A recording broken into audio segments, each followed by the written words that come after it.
DJI Osmo Pocket, what I like, what I don't like, which I love, which I'm slow to love. So first of all, it took me a while before I actually took it out of the box and started using it. I bought the combo pack. It's called a combo creators pack. But you can't just unbox it and create because you need a memory card. Bear in mind, you will need to buy a memory card before you can even use it. Unlike other cameras, it doesn't have any onboard memory at all, so you can't even take just a few minutes of video or footage. I just think for a creator's combo pack, that should be included because you can't use it without it. So anyway, that was the first thing. So it took ages before I actually unboxed it and used it because I wasn't sure which memory card to get, what would be best, and it took me ages to work it out and find out. So it definitely does take getting some used to. I mean, there's settings that I need to learn so that I haven't got the gimbal just going around all over the place. You can't, for example, just hand this to a friend and ask them to film because it is not like just holding a phone and pointing a phone. Okay. Oh shit! Now it's no. I'm. See, this is why I haven't used it. Turn around. What I love about it is the size. This is one of the little battery packs that comes with the creator pack. You get this one, you get this little tripod, and you get this big battery pack. But without all that, it's tiny. I mean, here's an old iPhone S. So just look at the size compared to that. So it's definitely for the pocket. The other thing I love about it, and also dislike because I haven't got used to it yet, is the gimbal. It is so versatile. For example, if you want to film with a phone or a camera, you've kind of got to point it at somebody. But with this, you could like hold it down discreetly. You can see the display. You could hold this close to your body down. So because the gimbal, as you can see, has got such a range of movement, I mean, it's coming right back here to me. Then I can go all the way up past my table there. And now it's literally pointing at the ceiling. It's reached its range there, but I could be holding that down and it could be filming there in front of me.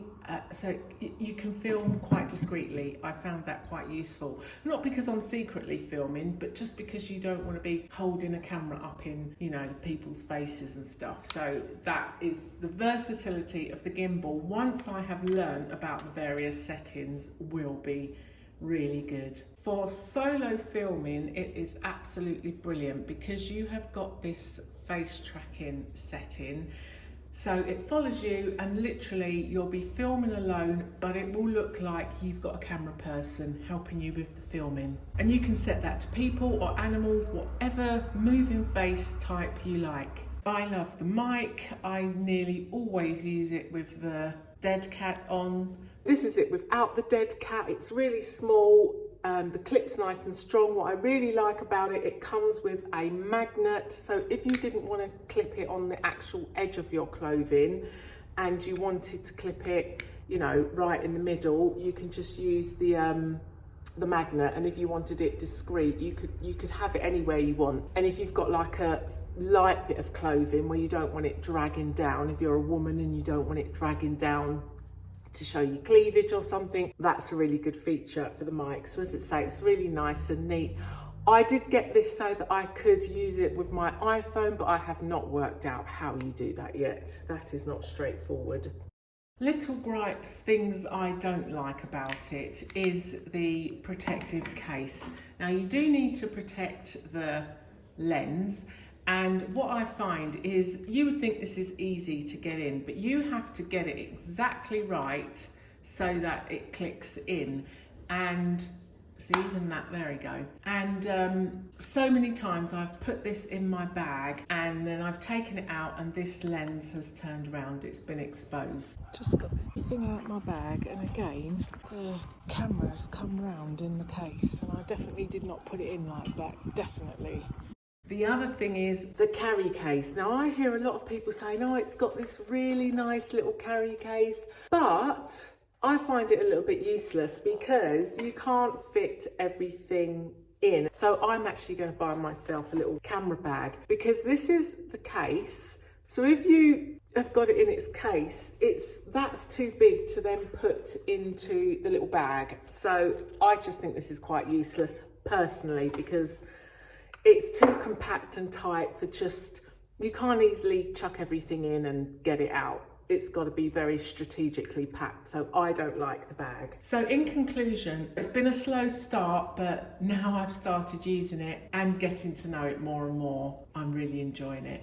I think once you've learned how to use it properly, understand all the settings, correct ones to use in what situations, you will be able to get some fantastic footage. I mean, the versatility of the gimbal is great.